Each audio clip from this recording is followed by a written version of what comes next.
Assalamu алейкум туғандар, мен Мұхтег Арыстанбек. Бүгін дағы халал темасында чақан тасма.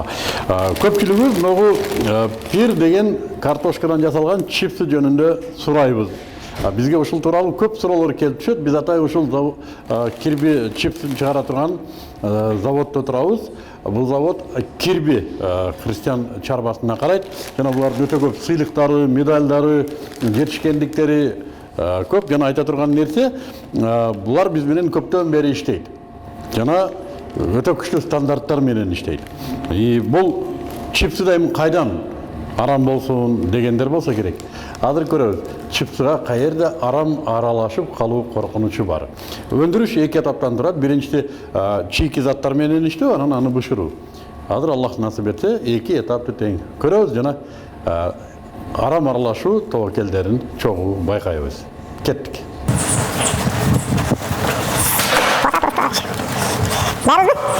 Иншалла. Мына бул жерге картошка келип түшөт.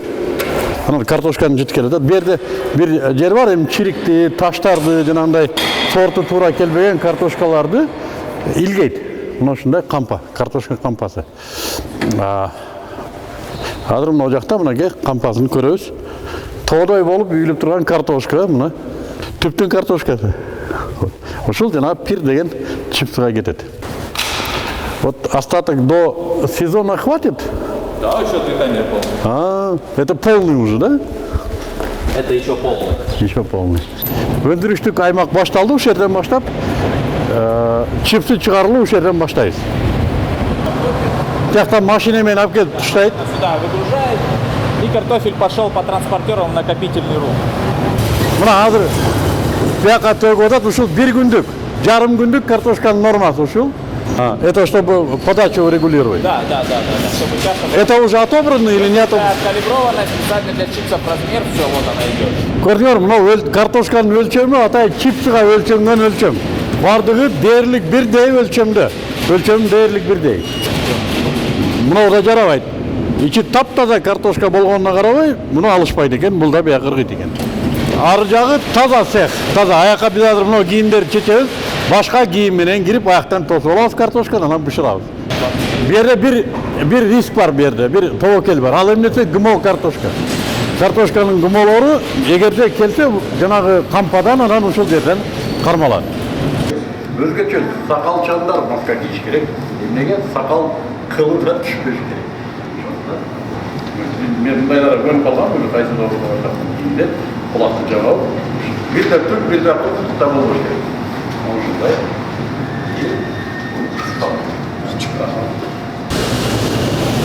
Вперед. Сам или нажимать?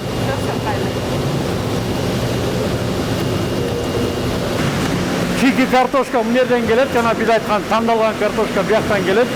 Мен үстүнө чыкпай эле коеюн деп атам да. Мынерде чоң басым менен жуулуп тазаланат. Анан кийин бу жерде арчылат. Мына жерде кабыгы арчылган картошка, мына кабыгы арчылган. Кабыгы бияка түшөт экен. Кабыгы башка эч нерсеге иштелбейт. Салам алейкум. Кээ бир арчылбай калган жерлерин балдар өздөрү бычак менен арчып коет экен. Мындай чукулап арчып тазалап коет экен бычак менен. Мына карагыла. Мына тазалаганга бычактын да күчү жетпейт. А бул быша элек жери көп. Булар барды келет. А куда он? Выкидывает что ли? Булар ыргыйт, мусорга кетет. Караңыздар.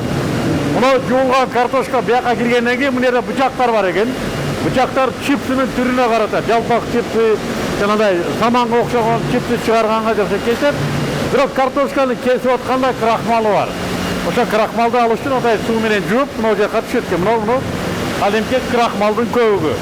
Мына атай крахмал чыгара турган, чогулта турган жери ушул жер.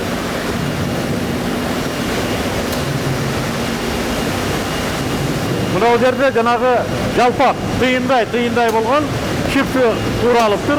Мына азыр ошол түшүп атат. Бияка кирет. Бу жерден происходит небольшое проваривание картофеля, чтобы чипсы были хрустящими и вкусными.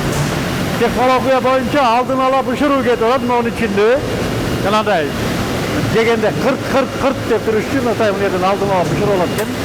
Мынакей биягында. Процесс бланширования. Здесь варится в воде, да? Да, бланширование, горячая вода.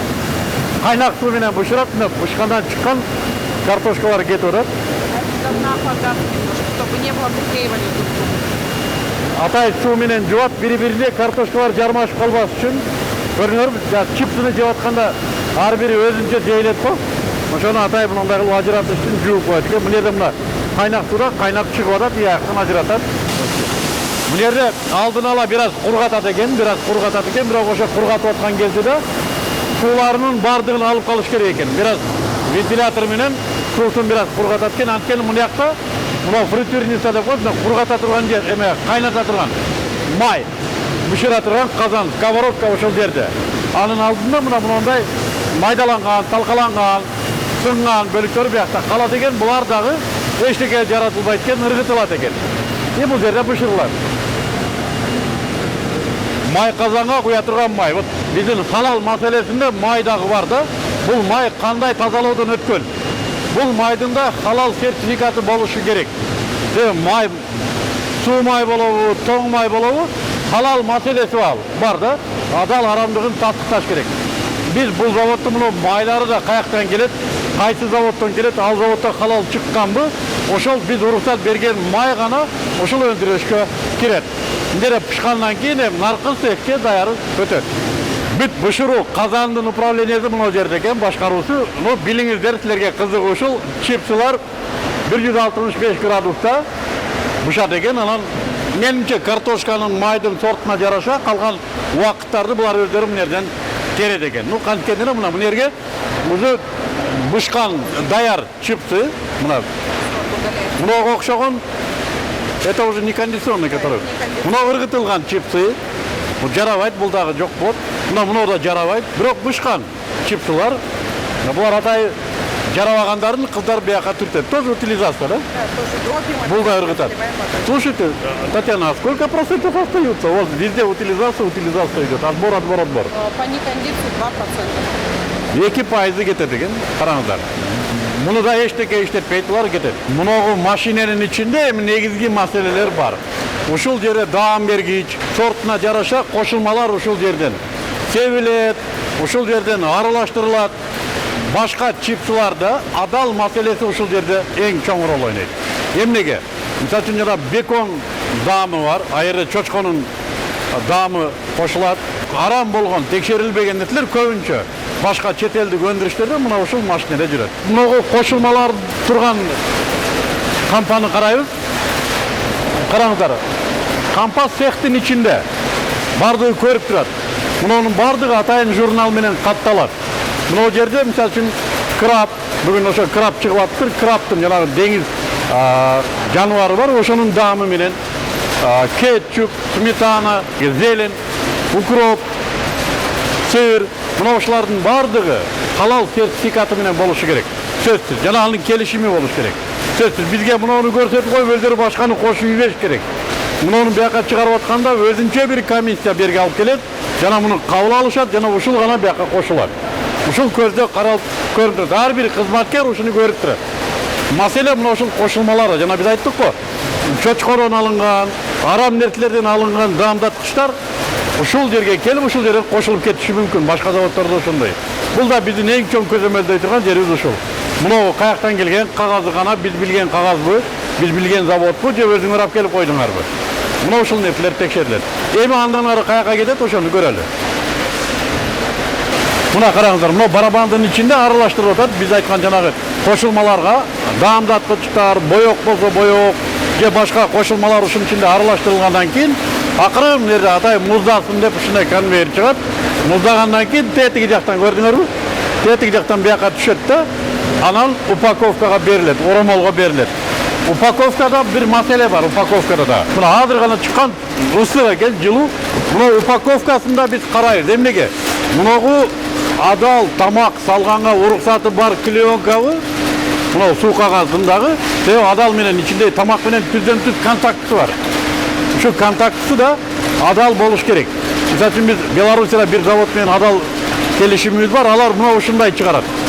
Жана ушуну чыгаруунун процессинде да арам аралашып калуу коркунучу бар.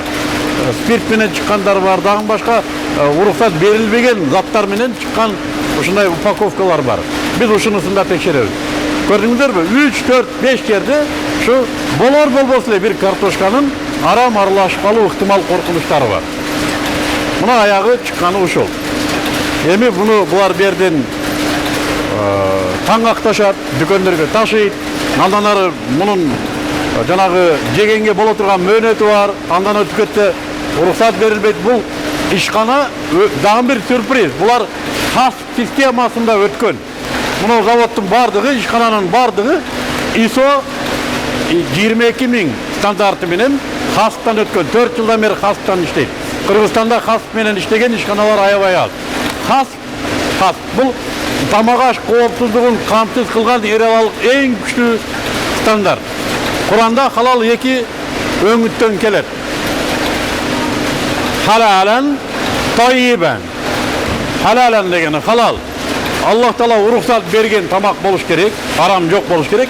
Tayyiben бул жегенге коркунуч, коопсуздугу жок болуш керек.